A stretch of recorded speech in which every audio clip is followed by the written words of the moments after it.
Well, both Dave Chappelle and Ricky Gervais have just put out new specials on Netflix, and they've taken the #1 and #2 spots on the platform. Ricky Gervais, I believe, is at #1 with Armageddon. We talked about that because he got in trouble for making jokes about terminally ill children. He called them baldy. And Dave Chappelle's new special is also getting some flack because he's making, predictably, some jokes about trans people and disabled people. And it's sort of it's turning into a meta thing where he's making jokes about the fact that he makes offensive jokes. Yeah. And for me, it's kind of falling flat, but I haven't watched it, to be fair to him. And I see this New York Times headline that already has me annoyed. Dave Chappelle assumes we're already offended by his new Netflix special. My problem with all of the writing on this stuff is the elitist tone of all the articles. Well, I mean, they think that Dave Chappelle has his own elitist tone. They're saying that this has a very self-aggrandizing tone. You know, he walks off stage and he has these rock star images of himself walking to the stage in slow-mo, and it ends with a montage of him with everyone from Bono and Mike Tyson to the Netflix CEO Ted Sarandos. And they say what sticks with you in Chappelle's sets is less the jokes than the other stuff. Discourse, courting jabs, celebrity gossip, and oddball flourishes. And you know, I guess they're saying he's relying more on provoking people than on amusing people. And I do believe if you're leaning too hard into being politically incorrect, then you're still letting the politically correct people control the conversation, right? Mm-hmm. Which is, it's a valid point, even though the New York Times is saying it, and I always want them to shut up. It's a valid point to make. I think it's just one of the unfortunate outcomes of being part of a more connected society. Like back when Chappelle's show was on, that was different, right? There was a lot less immediate feedback, so you lean more into the humor that's already been set into your style. Whereas now it's almost like you let the discourse dictate your style. Right. Mm-hmm. Like you follow where the tone is going, then you go Here's after their it. example. Back in 2017, Dave Chappelle began making jokes about transgender people, and he hasn't stopped in special after special, show after show. How you feel about this fixation is baked in at this point. He begins this new hour with a labored trans joke, which I don't know what it is. Again, before labored saying is their interpretation. he's finished making them, fat chance. They're as much a part of his brand as his name on his jacket. Then he says he has a new angle, disabled jokes. Quote, they're not as organized as the gays, and I love punching down. I do find it funny that they expect the jokes to go away, but that makes no sense because trans ideology has only grown since he started doing them. It's not like it's become less culturally relevant. If anything, it's become more culturally relevant. Mm-hmm. And if your humor is going to stay with the times, then that follows pretty logically that you're going to continue to make jokes as long as it's culturally... The subjects aren't any less taboo than they were in 2017. In fact, they've gotten more contentious as time went on. Exactly. They said the more common criticism you hear these days is not that Dave Chappelle aims for a niche, but that he seems to prefer making points to getting laughs. And it's kind of just a right-wing, or not right-wing, anti-woke version of clapter. Mm-hmm. The clapter that Jimmy Fallon goes for, right? Also, like if we're talking about punching down, like that would limit his subject matter to what? White men and rich black men. And that's the only people he would be allowed to criticize. Sure. You wouldn't, like, you're limiting your scope. And what I think that... I mean, everyone loves it when he makes jokes about Kanye. Yeah. Like, what I think people don't realize, or at least elitists like people at the New York Times don't realize, is that the average person doesn't like the idea that there's any such thing as a sacred cow.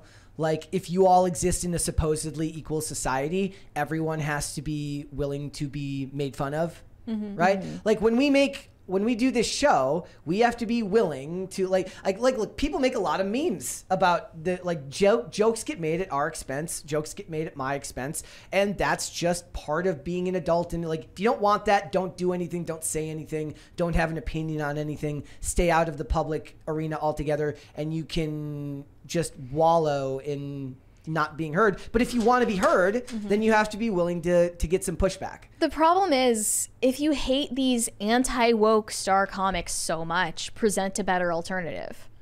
Their alternative is like Amy Schumer, or other no-name comics whose entire sense of humor is like Tumblr jokes that they copy and pasted.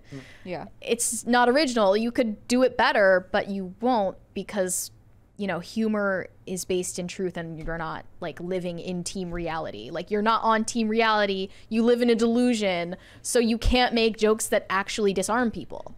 Right? Yeah. And it's just really self-defeating.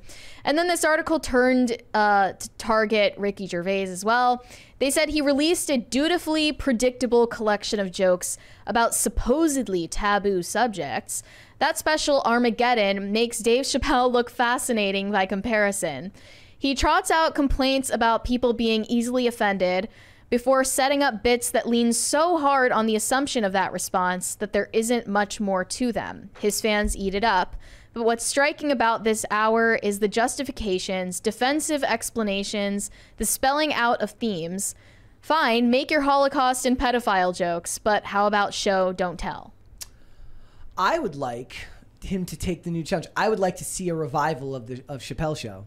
I would like to see him go back to sketch comedy and see that get like a primetime slot somewhere. Yeah. Not on streaming, but have To him directly compete with SNL and then bankrupt them for good. Like if it would be a great test of his, because he's such a gifted creator. Like his last. But SNL, would that fit better on like social media, like on YouTube? I mean, that would be awesome. What if he just launched like a really, really well done YouTube channel? Yeah. And did sketch comedy bits again. Something like that. Yeah. Like, I would love to see that, because I think, first of all, it gives more creativity to the production element, which was always like the costumes and the sets, like in the mini sets.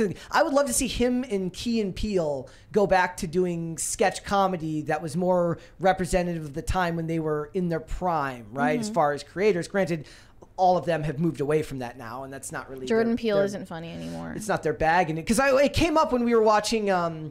When we were watching about the what was the movie that got all that hullabaloo recently? The American Society of Magic. What was the movie? Magical N-words. Yeah. Well, okay. That's what we'll leave. That there is a Key and Peele sketch based solely on that concept, and it was hilarious.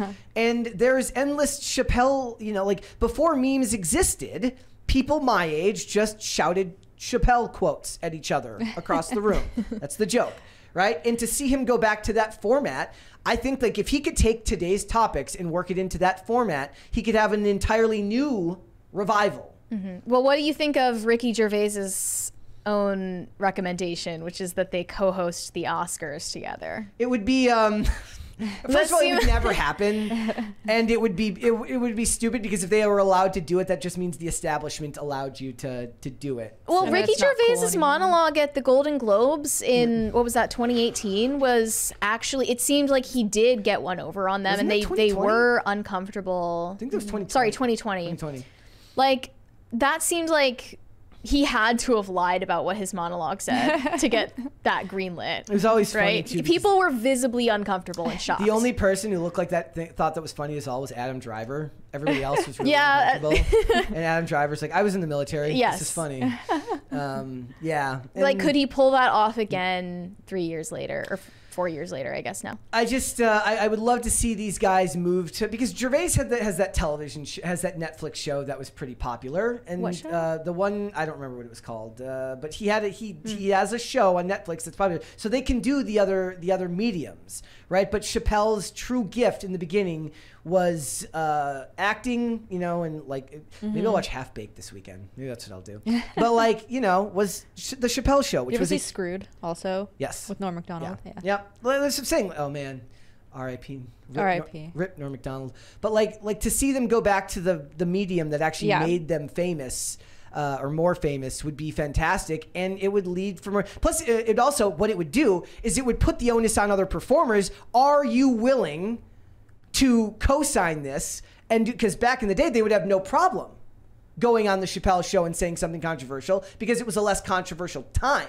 Now he would have to work to actually find actors that would be willing to make those jokes. Well, maybe they would feel like the Chappelle show is their safe space to... Maybe. That's an ironic term to use for it, but their safe space to say because what they really Jeremy think. Boring was talking about like all these actors that reached out to him and said, I want to make a movie. And then when they said, we're making this movie called Lady Ballers, they all balked and said, I'm not making that movie. Yeah, no thanks. Who's going to be willing to take a risk and say, look, it's just a joke. Deal with it. Right. Yeah. And that is so confusing. Now that you remind me he said that. Yeah. Because it would have gone well for them Yep. had they said yes to being on a project like that. Thanks for watching. Listen to full episodes of Pop Culture Crisis on Spotify. Keep up with us on social media and make sure you subscribe and ring that bell so you never miss the show. Bye, guys.